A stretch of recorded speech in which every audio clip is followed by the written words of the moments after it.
Training camp is over. That's it. They're done. It's about time for the regular season. So let's do it right now.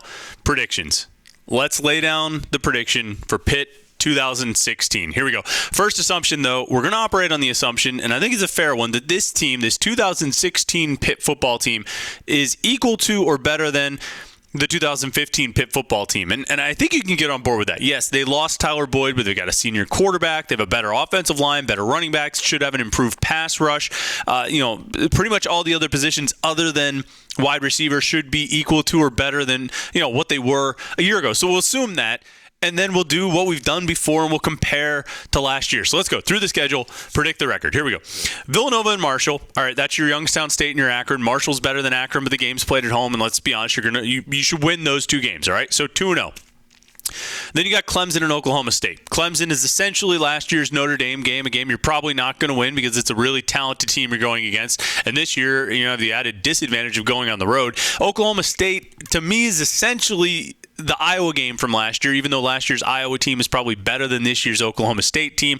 It's still a non-conference game on the road against a pretty tough opponent where they have some strengths that might take advantage of your, some areas you might not be as strong. So, okay, both losses there. So we're at 2-2. Then there's the Penn State game. And the best comparison to last season is probably Louisville. I think Louisville last year might have been a little bit better than Penn State this year. I think Louisville this year is certainly better than Penn State this year.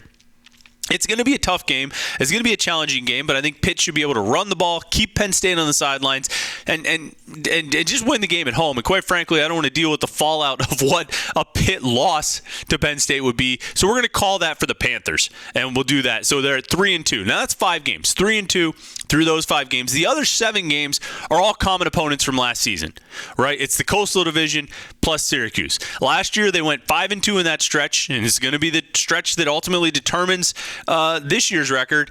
And I think that this year they go 5-2 in that stretch. I think they beat Syracuse. I think they beat Virginia Tech. I think they beat Virginia. I think they beat Duke. And I think they beat North Carolina. I think finally, for the first time since Pitt joined the ACC in 3 years of being right on the edge, I think they finally beat North Carolina and get over the hump. But that means, of course, that they would have losses at Miami and to Georgia Tech. The Georgia Tech game proving once and for all that you don't change your uniform logo before you play Georgia Tech. So that's what I see. 8-4 wins against Villanova, Penn State, North Carolina, Marshall, Virginia, Virginia Tech, Duke, and Syracuse. Losses to Oklahoma State, Georgia Tech, Miami, Clemson. Puts them at 8-4 overall, 5-3 in the ACC, probably second or third in the Coastal, and overall, pretty decent season.